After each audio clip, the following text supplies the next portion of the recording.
Assalomu alaykum. Demak, bugun tashkilotni statistika bo'limi, ya'ni oldi bu yerda hisob-kitoblarni ko'rib chiqishimiz kerak bo'ladi. Demak, tashkilot qismi bor, yonida mana menyusi bor, statistika qismi. Statistika qismini ko'ramiz. Demak, birinchi tashkilot nomini belgilaymiz. Demak, bizda hozircha bitta tashkilot. Agar ikkita tashkilotingiz bo'lsa, hammasi chiqadi. Tashkilot belgilaysiz. Shoxobcha. Hozircha bizda bitta shoxobcha, ikkita uchta bo'lsa, ular ham chiqadi. Har biri bo'yicha alohida hisobot qilib beradi. Demak, tanladik. Bugungi chislo, shu chisloga qarab turib chiqaveradi bu. Hozircha bizda boshqa chisloda hisob-kitoblarimiz yo'q, shuning uchun bu yerda lekin xohlagan chisloni tanlash mumkin. Tanlasangiz o'sha kunga qarab turib hisob-kitob, tushumlar hammasini ko'rsatib beradi. Demak, bugungi chisloni tanlaymiz. O'zi avtomatik bugungi chislo tanlanadi boshida.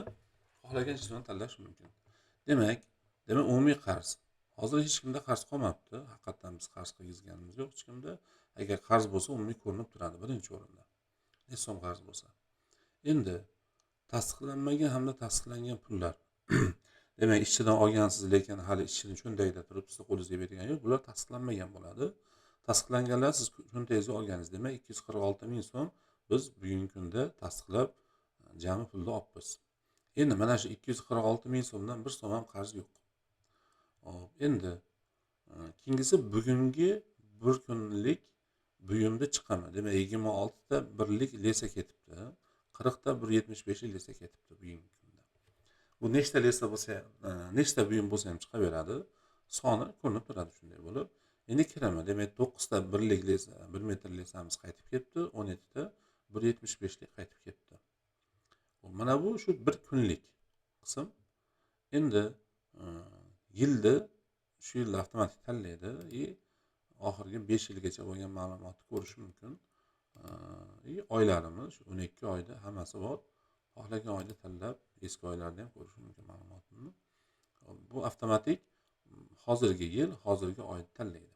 Demak, oylik tushum hisobot ko'rsak, demak, ijaradan 60.500 so'm pul topibmiz. Chegirma 33.5 ming chegirma qilib yuboribdi. Shundan zarar uchun 125 ming so'm pul tushibdi. Yo'l kiradan 85 ming so'm pul tushibdi. Demak, jami to'lovlar 246 ming so'm bo'ldi. Mana shularning hammasini, demak, chegirmadan tashqari mana bu uchalasini hisoblasak, 246 ming so'm pul chiqadi. Agar mana bu yerda qanchadir miqdorda qarz bo'lsa, mana shu to'lov bilan mana bularning orasidagi farq o'sha qarzga to'g'ri keladi. Bu demak yillik tushum. Demak, mana bu yerda oylikdan yillikka o'tib qolibmiz. Demak, oylik tushumda shu ko'rinib turadi. Har biri bu oyda qancha to'lov qilindi, yo'l kira qancha bo'ldi, zarar qancha bo'ldi, ijaraning hisobiga qancha pul keldi, qancha chegirma qilib yuborildi. Umumiy jamini orasidagi farq qarzda ko'rinib turadi. Xo'p, oylik buyum kesimidagi hisobot. Demak, 175 lesadan 42.5 ming so'm pul topibmiz. 60.500 so'm edi. Shundan 42.5 mingi 175 lesadan ekan. Hop, qolgan 18 mingi, demak, 1 metrli lesadan foyda topibmiz. Demak, bir oyda qaysi buyumimizdan qancha pul foyda topganimizdan ko'rinib turadi. Mana bu yerda yillik, xuddi shu narsani yilligi hozir biz bitta qilganimiz uchun ikkalasi bir xil bo'lyapti, lekin bu yerda oyma-oy, bu yerda to'liq yillik nima ko'rinib turadi. Mana bu yerda tanlagan yilimizga qarab turib, bu yerda o'sha yillik hisobot chiqarib beradi. Mana bu yerda o'sha 1 yillikda har bitta buyum bo'yicha kesimida qancha so'mdan pul topganini, bu yerda umumiy summa, bu yerda shu ijaraning o'zidan qancha pul topganimiz buyumlar kesimida ko'rsatib beradi.